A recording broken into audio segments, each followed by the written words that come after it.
বাংলাদেশ আর কখনো তাবেদারি রাষ্ট্রে পরিণত হবে না বলে মন্তব্য করেছেন প্রধানমন্ত্রী তারেক রহমান। তিনি বলেন, জুলাই গণ অভ্যুত্থান দিবস গণতান্ত্রিক ইতিহাসের যুগান্তকারী মাইলফলক। সকালে জুলাই গণ অভ্যুত্থান স্মৃতি জাদুঘর উদ্বোধন অনুষ্ঠানে তিনি এসব কথা বলেন। প্রধানমন্ত্রী বলেন, ঐতিহাসিক জুলাই গণ অভ্যুত্থান স্মৃতি জাদুঘর ভবিষ্যৎ প্রজন্মের সামনে তাদের পূর্বসূরিদের সাহসী ইতিহাস যেমন তুলে ধরবে, অপরদিকে তাদের সামনে বিতাড়িত ফ্যাসিবাদের মুখোশ উন্মোচিত হবে। মাহবুব সৈকতের রিপোর্টে দেখুন বিস্তারিত। জুলাই গণ অভ্যুত্থান স্মৃতি জাদুঘর।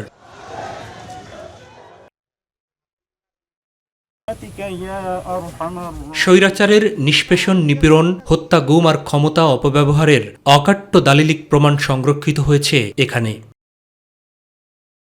অন্যদিকে থরে থরে সাজানো সাহসী মানুষের গল্প, যাদের রক্ত আর ত্যাগে ফ্যাসিবাদের কবল থেকে মুক্তি পেয়েছে জাতি।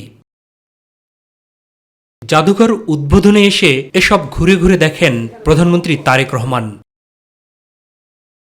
জাদুঘর পরিদর্শন শেষে আনুষ্ঠানিক উদ্বোধনী পর্বে প্রধানমন্ত্রী বলেন, এই দিনটি বাংলাদেশের গণতন্ত্রের ইতিহাসে এক অনন্য মাইলফলক। আজকের ঐতিহাসিক জুলাই গণ অভ্যুত্থান স্মৃতি জাদুঘর ভবিষ্যতের প্রজন্মের সামনে তাদের পূর্বসূরিদের সাহসী ইতিহাস যেমন তুলে ধরবে, অপরদিকে তাদের সামনে উন্মোচিত হবে বিতাড়িত ফ্যাসিস্টদের মুখোশ। স্মৃতি জাদুঘর আমাদের জনগণের সংগ্রাম, আত্মত্যাগ, বেদনা, সাহস ও গণতান্ত্রিক আকাঙ্ক্ষাকে জাতীয় স্মৃতিতে স্থায়ীভাবে ধারণ করার এক ঐতিহাসিক উদ্যোগ। দেশের গণতান্ত্রিক জনগণ আশা করে এই জাদুঘর কোনো একটি দল, গোষ্ঠী বা ব্যক্তির একক রাজনৈতিক ভাষ্য প্রতিষ্ঠার স্থান হবে না। কারণ 2024 সালের গণ অভ্যুত্থান কোনো একক ব্যক্তি, গোষ্ঠী কিংবা দলের নয়। এই অভ্যুত্থানের মহানায়ক বাংলাদেশের গণতান্ত্রিকামী জনগণ। 1971 সালের মুক্তিযুদ্ধ ছিল স্বাধীনতা অর্জনের, আর 2024 সালের গণ অভ্যুত্থান ছিল দেশ এবং জনগণের স্বাধীনতা রক্ষার উদ্যোগ।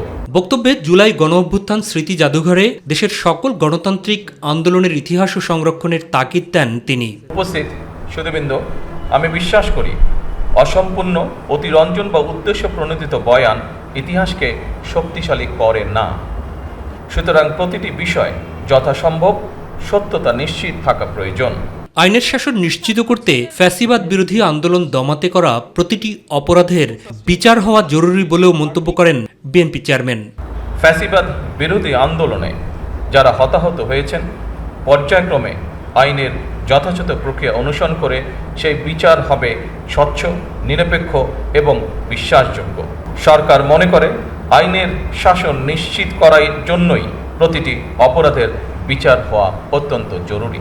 বিএনপির 31 দফা নির্বাচনী ইশতেহার পূরণের পাশাপাশি স্বাক্ষরিত জুলাই সনদও বাস্তবায়ন কার্যক্রম সরকার শুরু করেছে বলে জানান প্রধানমন্ত্রী। আর্থিক সহায়তার পাশাপাশি বর্তমান সরকার শহীদদের কাঙ্ক্ষিত বাংলাদেশ প্রতিষ্ঠার কাজও শুরু করেছে। এরই অংশ হিসেবে দেশ পুনর্গঠনের লক্ষ্যে 31 দফা নির্বাচনী ইশতেহারের পাশাপাশি জাতীয় সংসদের সাউথ প্লাজায় স্বাক্ষরিত জুলাই সনদ পর্যায়ক্রমে বাস্তবায়ন কার্যক্রম শুরু হয়েছে। গণভোটের আকাঙ্ক্ষা বাস্তবায়নের লক্ষ্যে জাতীয় সংসদে গঠিত সংবিধান সংশোধন সম্পর্কিত বিশেষ কমিটিও কাজ শুরু করেছে। দেশ পুনর্গঠনের মাধ্যমে একটি স্বনির্ভর, সমৃদ্ধ, নিরাপদ গণতান্ত্রিক বাংলাদেশ প্রতিষ্ঠার মাধ্যমে আমরা শহীদদের কাঙ্ক্ষিত বাংলাদেশ গড়তে চাই ইনশাআল্লাহ। ফ্যাসিবাদ মুক্ত বাংলাদেশে কেউ কেউ অহেতুক ইস্যু তৈরি করে দেশে অস্থিরতা সৃষ্টির অপচেষ্টা শুরু করেছে।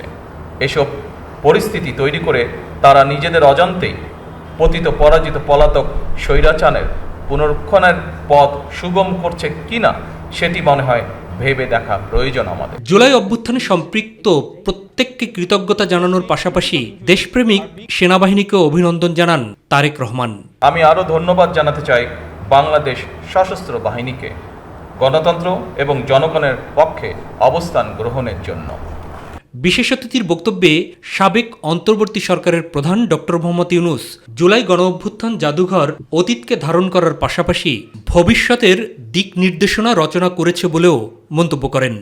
এই জাদুঘর তাৎক্ষণিকভাবে অতীতকে ধারণ করেছে, কিন্তু ভবিষ্যৎ রচনা করেছে। এটা অতীতের কিছু সংগ্রহ নাই, এখানে একেবারে টাটকা নতুন যা ঘটনা ঘটেছে তাৎক্ষণিকভাবে সেগুলো সংগ্রহ করা গেছে।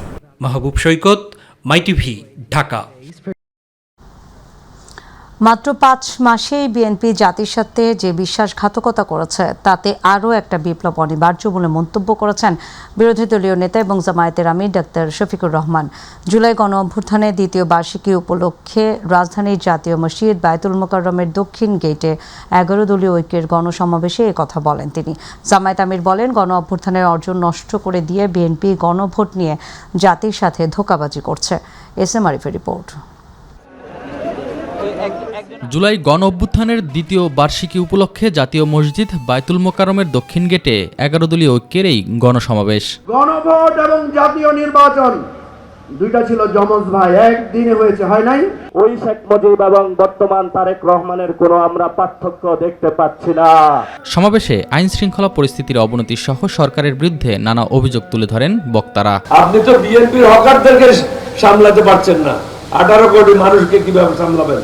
জালিমের হাত, জুলুমের হাত গুটিয়ে নাও, আমরা সব ভেঙে গুড়িয়ে দেব ইনশাআল্লাহ।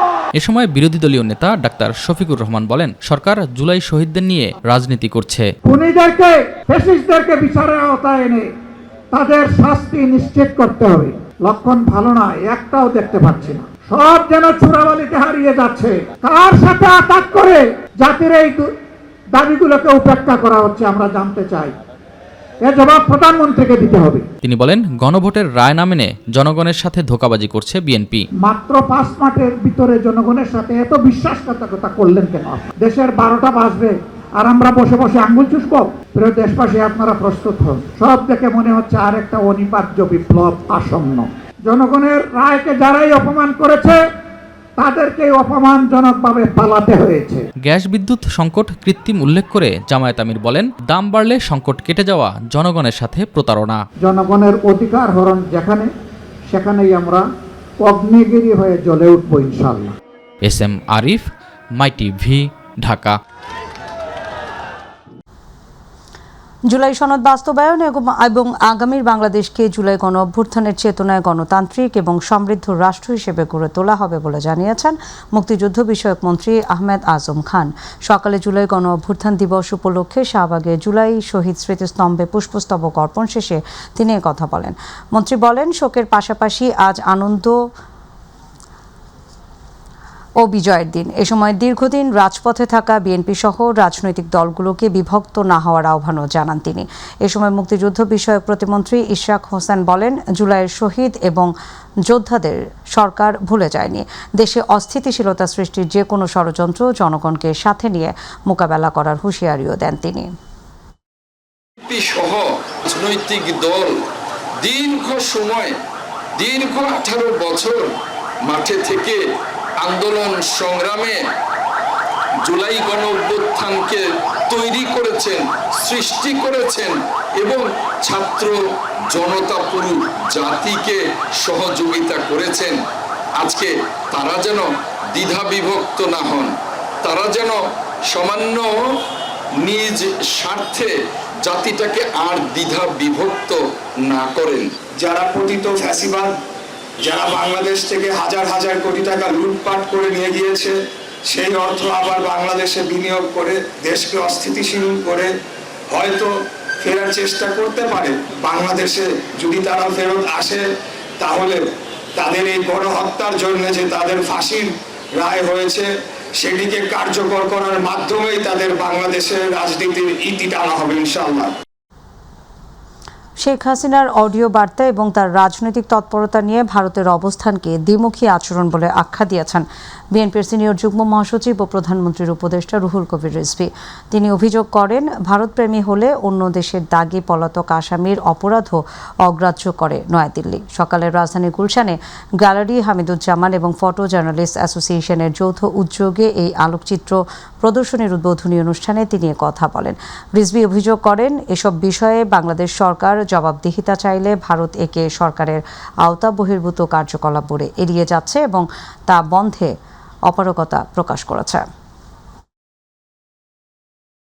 লর্ড কার্নিল যখন এসেছিলেন তখন হাসিনা তাকে ঢুকতে দেয়নি তার মামলা পরিচালনা করার। তিনি দিল্লিতে গিয়ে প্রেস কনফারেন্স করতে চেয়েছিলেন, কিন্তু ভারত সরকার তাকে প্রেস কনফারেন্স করতে দেয়নি। আজকে শেখ হাসিনা পলাতক, ফাঁসির আসামি, যাবজ্জীবনের আসামি। আর আজকে শেখ হাসিনার জন্য আপনাদের এত মায়া, এত কান্না যে তাকে ভিডিও বার্তা না দিতে পারলেও অডিও বার্তা দেওয়ার সুযোগ দিচ্ছে। এটা ডাবল স্ট্যান্ডার্ড। জুলাই গণহত্যার সাথে জড়িত হাসিনা এবং তার সহযোগীদের বিচার নিশ্চিত করার দাবি জানায় সাংবাদিক নেতারা। সকালে জাতীয় প্রেস ক্লাবে ৫ আগস্ট উপলক্ষে ঢাকা ফেডারেল সাংবাদিক ইউনিয়ন এবং ঢাকা সাংবাদিক ইউনিয়নের র্যালি শেষে বক্তারা এই কথা বলেন। তিনি বলেন, শেখ হাসিনার রাজনৈতিক কোনো মনস্তত্ত্ব ছিল না। তিনি চরম ফ্যাসিবাদী কায়দায় দেশ শাসন করতে চেয়েছিলেন, যার উপযুক্ত জবাব দিয়েছে জুলাইয়ের ছাত্র জনতা। সমাবেশে সাংবাদিক নেতারা বলেন, জুলাই গণ অভ্যুত্থান প্রমাণ করেছে নিপীড়ন চালিয়ে কোনো ফ্যাসিবাদী সরকার টিকতে পারে না।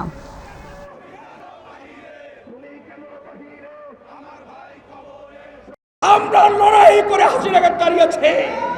কেউ যদি এই ছাত্রদের খুনিকে বাংলাদেশে আবার পুনর্বাসন করতে চান, সাংবাদিক সমাজ ঘরে বসে থাকবে না।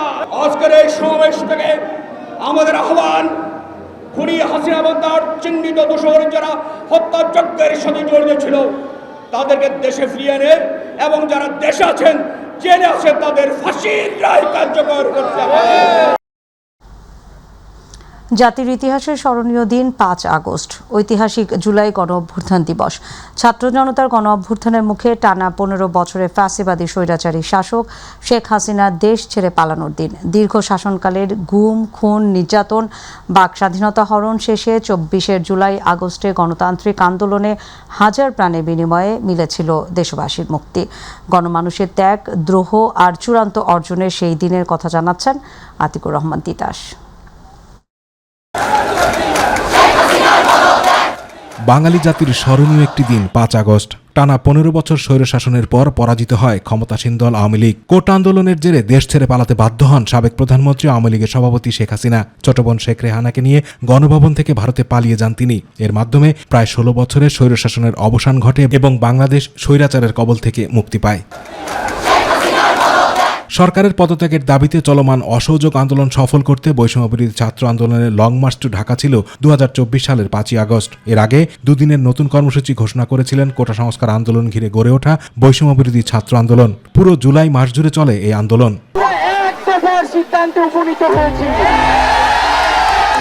বৈষম্যবিরোধী ছাত্র আন্দোলনের সমন্বয়করা মূলত ৬ আগস্ট মার্চ টু ঢাকা কর্মসূচি ঘোষণা দিয়েছিলেন, কিন্তু ৩ ও ৪ আগস্ট আওয়ামী লীগের রাজনৈতিক শক্তি প্রদর্শনের নামে চালানো হামলায় দুদিনে ৯৩ জন ও ৬৬ জন নিহত হওয়ায় শিক্ষার্থীরা কর্মসূচির সময় এগিয়ে এনে ৫ আগস্ট নির্ধারণ করেন। আগামীকাল ৫ই আগস্ট সারা দেশের মুক্তিকামী জনতাকে ঢাকার উদ্দেশ্যে রওনা হওয়ার জন্য আমরা আহ্বান জানাচ্ছি।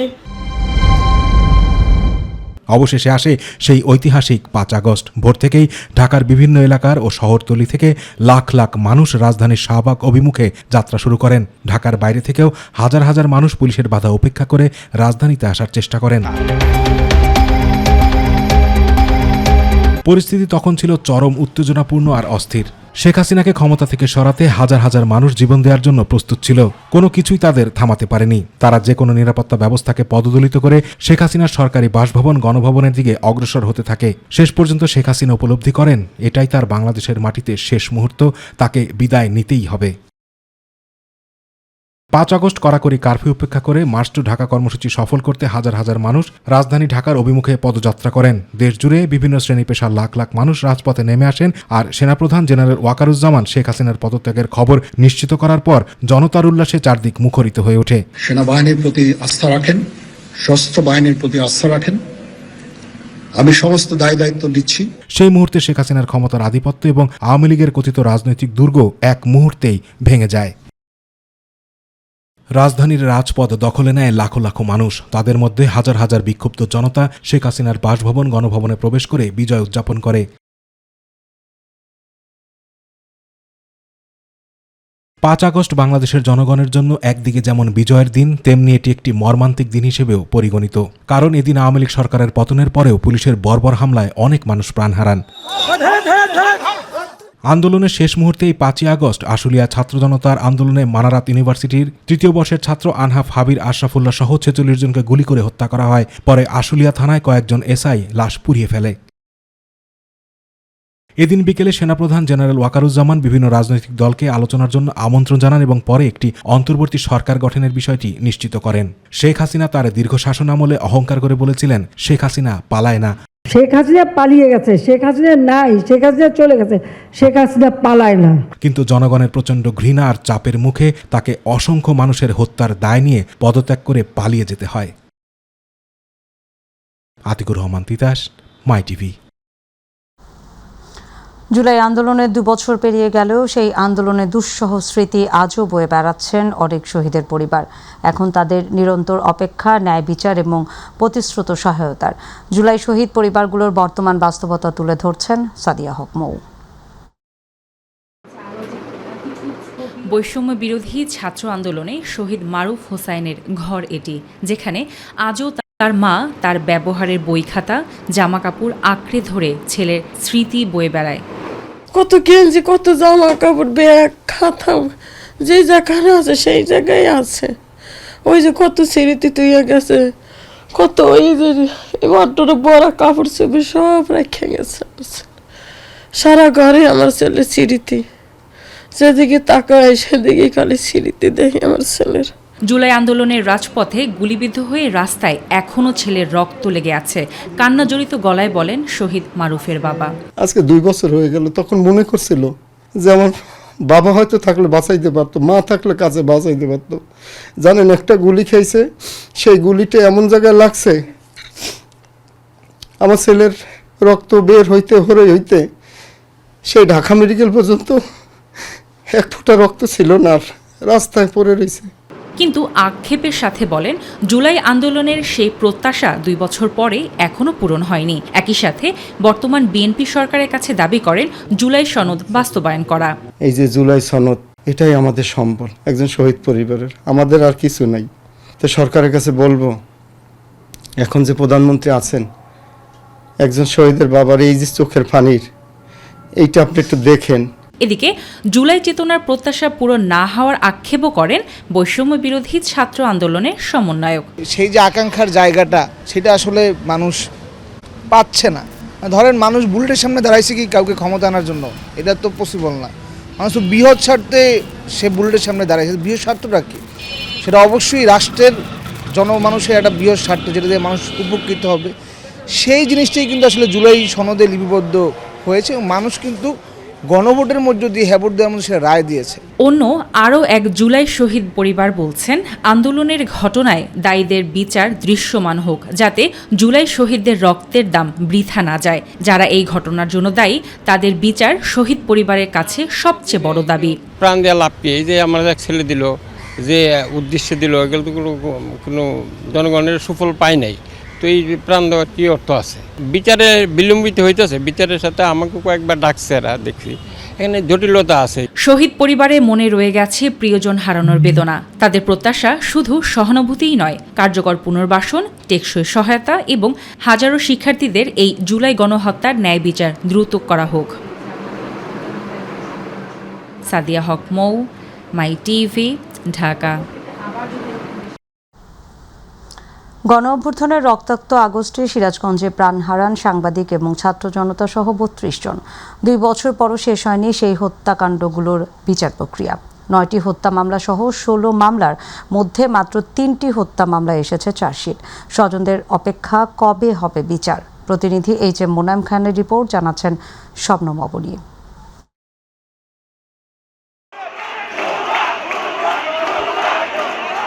2024 সালের 4 আগস্ট সকাল থেকেই উত্তপ্ত সিরাজগঞ্জ। একদিকে আওয়ামী লীগ নেতাকর্মীদের অবস্থান, অন্যদিকে শহরে প্রবেশ করতে থাকেন আন্দোলনকারীরা। এক পর্যায়ে সংঘর্ষ আর গুলিতে রণক্ষেত্রে পরিণত হয় শহর।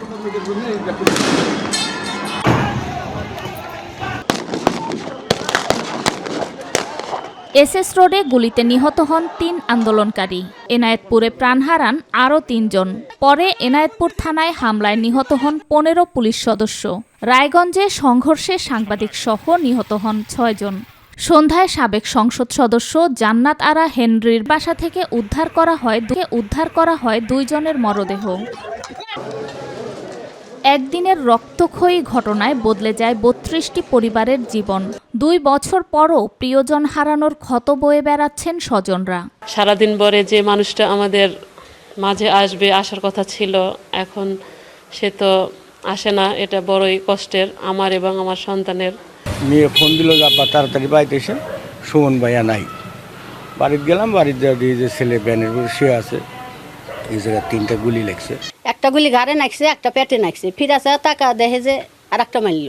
রাজশাহী ডিআইজি কার্যালয়ের তথ্য অনুযায়ী জেলায় হয়েছে 16টি মামলা, এর মধ্যে হত্যা মামলা 9টি।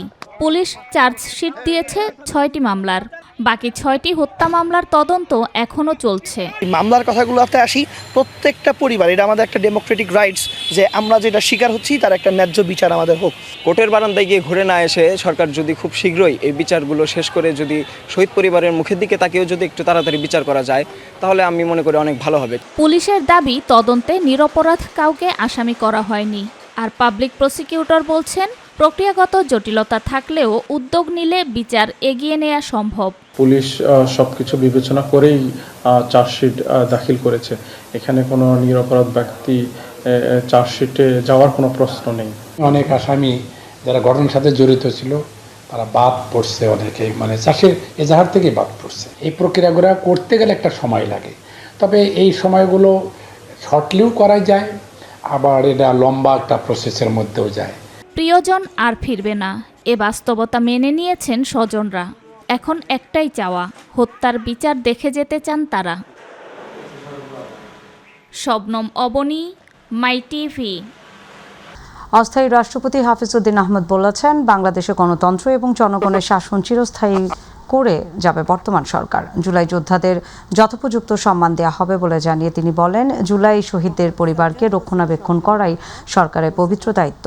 বাংলাদেশ চীন মৈত্রী সম্মেলন কেন্দ্রে জুলাই গণ অভ্যুত্থান দিবস 2026 উপলক্ষে জুলাই শহীদ পরিবার ও জুলাই যোদ্ধাদের সংবর্ধনা এবং আলোচনা সভায় তিনি এসব কথা বলেন। তিনি বলেন, রাষ্ট্র পুনর্গঠনের সুযোগ এসেছে, তাই রাষ্ট্রকে ন্যায়পরায়ণতার ভিত্তিতে গড়ে তোলাই মূল লক্ষ্য। মতের ভিন্নতা থাকলেও জাতীয় স্বার্থ এবং সার্বভৌমত্বের প্রশ্নে ঐক্য এবং সংযমের পরিচয় দিতে হবে বলেও মন্তব্য করেন Hafizuddin Ahmad.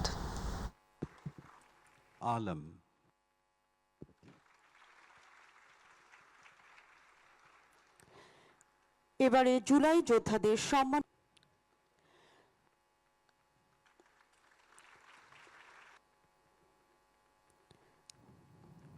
Ikram and Mr. Ahmad Azam Khan, Honorable Minister. আসুন মহান জুলাই গণ অভ্যুত্থানের চেতনাকে হৃদয়ে ধারণ করে ঐক্য, দেশপ্রেম, সততা ও পারস্পরিক শ্রদ্ধার শক্তিতে আমরা এগিয়ে যাই। শহীদদের রক্তে অর্জিত এই নতুন সম্ভাবনাকে আমরা একটি বৈষম্যহীন, গণতান্ত্রিক, ন্যায়ভিত্তিক, মানবিক ও সুধী সমৃদ্ধ নতুন বাংলাদেশ নির্মাণের দৃঢ় অঙ্গীকারে রূপান্তরিত করি। 1971 মহান মুক্তিযুদ্ধ সংগঠিত হয়েছিল গণতন্ত্র প্রতিষ্ঠার জন্যে। 71 এই জনযুদ্ধ ছিল গণতন্ত্র প্রতিষ্ঠার যুদ্ধ। একইভাবে জুলাইয়ের এই যুদ্ধ ছিল গণতন্ত্র প্রতিষ্ঠার জন্যে। টানা ভারী বৃষ্টি এবং উজানের ঢলে আবারও ফুঁসে উঠেছে তিস্তা নদী। এতে তিস্তার পানি বৃদ্ধি পেয়ে বিপদসীমার 13 সেন্টিমিটার উপর দিয়ে প্রবাহিত হচ্ছে। সকাল 9টায় নীলফামারীর ডিমলার ডালিয়া পয়েন্টে পানির সমতল রেকর্ড করা হয়েছে 52.28 সেন্টিমিটার, যা বিপদসীমার 13 সেন্টিমিটার উপর দিয়ে প্রবাহিত হচ্ছে। এর আগেও সকাল 6টায় বিপদসীমার 13 সেন্টিমিটার উপর দিয়ে পানি প্রবাহিত হয়েছে। তিস্তার পানি বেড়ে নীলফামারীর ডিমলা উপজেলার পূর্ব ছাতনাই, খগাখড়ি বাড়ি, টেপাখড়ি বাড়ি, খালিশা চাপানি, জুনাগাদ চাপানি, গয়াবাড়ি এবং জলঢাকা উপজেলার গোলমুন্ডা ডাওয়াবাড়ি এবং শৌলমারি ইউনিয়নের নিম্নাঞ্চলে পানি প্রবেশ করতে শুরু করেছে।